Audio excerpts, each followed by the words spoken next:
എല്ലാവർക്കും വ്യക്തമായിട്ട് ധാരണയുള്ളതാണ്, കണ്ടതാണ്. യൂത്ത് കോൺഗ്രസ്സുകാരും അതുപോലെ തന്നെ കോൺഗ്രസ്സുകാരും തീരുമാനത്തിന് അടിസ്ഥാനപ്പെടുത്തിയിട്ടാണ് ലോകോത്തരമായ രീതിയിൽ ഏറ്റവും ശ്രദ്ധേയമായ കേരളത്തിൻ്റെ സംഭാവന നമുക്കെല്ലാം അറിയുന്നത് പോലെ ജനകീയമായ രൂപത്തിൽ ഡെവലപ്പ് ചെയ്തെടുത്തിട്ടുള്ള ആരോഗ്യ മേഖല തന്നെയാണ്.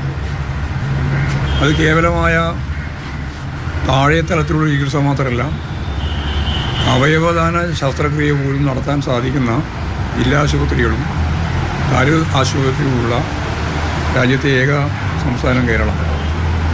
എല്ലാ തരത്തിലും ലോകോത്തരമായ രീതിയിലാണ് കേരളം ആ മേഖലയിൽ, ആരോഗ്യ മേഖലയിൽ വളർന്നു വന്നത്.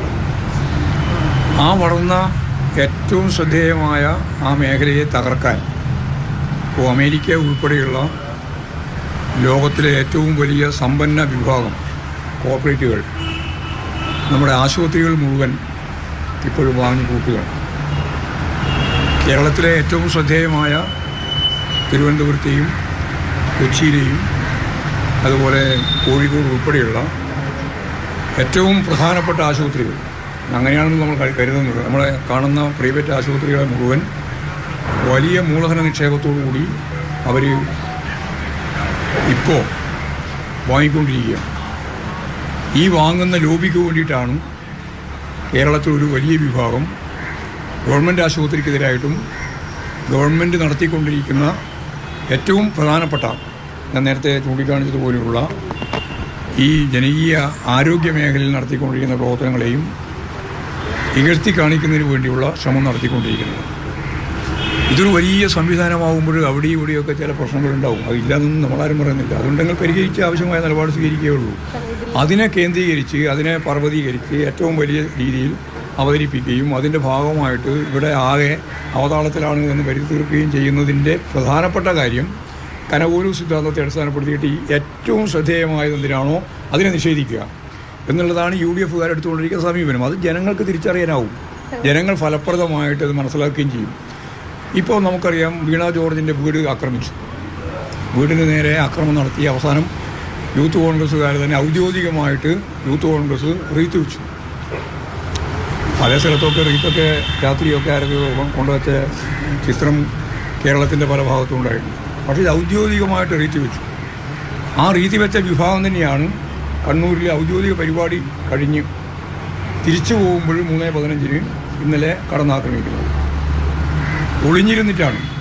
അവിടെ ഒരു പരിപാടിയില്ല. റെയിൽവേ സ്റ്റേഷനിൽ വേറൊരു പരിപാടിയില്ലല്ലോ. റെയിൽവേ സ്റ്റേഷനിൽ തിരിച്ചു പോകുന്ന ഒരു പരിപാടി മാത്രമേ ഉള്ളൂ. വേറെ ഒരു കാര്യമില്ല. അവിടെ ആക്രമിക്കാൻ വേണ്ടിയുള്ള ബോധപൂർവമായ പ്രവർത്തനം നടത്തി എന്നുള്ളതാണ്. അങ്ങനെ ബോധപൂർവം കടന്നാക്രമണം നടത്തുകയാണ് ചെയ്തിട്ടുള്ളത് എന്നുള്ളത് പകൽ വെളിച്ചം പോലെ വ്യക്തമാക്കപ്പെട്ടപ്പോൾ നുണ പറഞ്ഞ് രക്ഷപ്പെടാമെന്നാണ് ഇപ്പോൾ UDF തീരുമാനിച്ചിട്ടുള്ളത്. UDF എല്ലാ സന്ദർഭത്തിലും നുണയാണ് പറഞ്ഞുകൊണ്ടിരിക്കുന്നത്, ഇപ്പോഴും പറഞ്ഞുകൊണ്ടിരിക്കുകയാണ്. ഗീബൽസ് സിദ്ധാന്തത്തിൻ്റെ അനുയായികളായിട്ട് VD സതീശനാണ് കേരളത്തിൽ ഇപ്പോഴും ഒന്നാം സ്ഥാനത്ത് നിൽക്കുന്നത്. അദ്ദേഹത്തിൻ്റെ ജാഥ മുഴുവൻ നുണ പറയാനാണ്. ഒരു സംശയവും വേണ്ട. അല്ല, അവർക്ക് പ്രതിഷേധിക്കാൻ അവകാശമുണ്ടല്ലോ. പ്രതിഷേധിക്കേണ്ട ആരെങ്കിലും പറഞ്ഞിട്ടുണ്ടോ? ഞങ്ങൾ പ്രതിഷേധിച്ചില്ലേ? അവരും പ്രതിഷേധിക്കുന്നത് ഇപ്പോൾ ജനാധിപത്യ സമൂഹത്തിൽ, ഞാൻ പറഞ്ഞു തീർക്കട്ടെ, ജനാധിപത്യ സമൂഹത്തിൽ പ്രതിഷേധിക്കാനുള്ള അവകാശം എല്ലാവർക്കും ഉള്ളതാണ്. പക്ഷേ ഇന്നേ വരെ കേരളത്തിൻ്റെ ചരിത്രത്തിൽ ഒരു വനിതാ മന്ത്രിയെ കയ്യേറ്റം ചെയ്ത് കടന്നാക്രമിച്ച് കൊല്ലാൻ ശ്രമിക്കുക എന്നുള്ളത് അപൂർവ സംഭവമാണ്. അങ്ങനെ സംഭവമേ ഇല്ല ഇവിടെ. അങ്ങനെ ഒരു സംഭവം ഉള്ളപ്പോൾ സ്വാഭാവികമായിട്ടും ഫലപ്രദമായ രീതിയിലുള്ള ജനകീയ പ്രതിരോധം തീർത്തുകൊണ്ട് മാത്രമേ ഇതിനെ അഭിമുഖീകരിക്കാൻ കഴിയൂ. കൃത്യമായി ആ യൂത്ത് കോൺഗ്രസ് പ്രവർത്തകരെ തടഞ്ഞു എന്നുള്ളതും ദൃശ്യങ്ങളിൽ എവിടെയും ഈ KSU പ്രവർത്തകർ മന്ത്രിക്ക് അടുത്തേക്ക് എത്തുന്നില്ല എന്നുള്ളതുമാണ് പറയുന്നത്. അല്ല, അത് പറയുന്നതല്ലേ, സ്വാഭാവികമായിട്ടും ന്യായീകരിക്കാൻ വേണ്ടി പറയുന്ന കാര്യമാണ്. അവിടെ കയറി ആക്രമണം നടത്തി എന്നുള്ളത് എല്ലാവരും അംഗീകരിച്ചതാണ്. പിന്നെ ദൃശ്യം നിങ്ങൾ നോക്കിയാൽ മതി, നല്ലപോലെ സൂക്ഷിച്ച് ദൃശ്യം നോക്കുക, അപ്പോൾ മനസ്സിലാവും.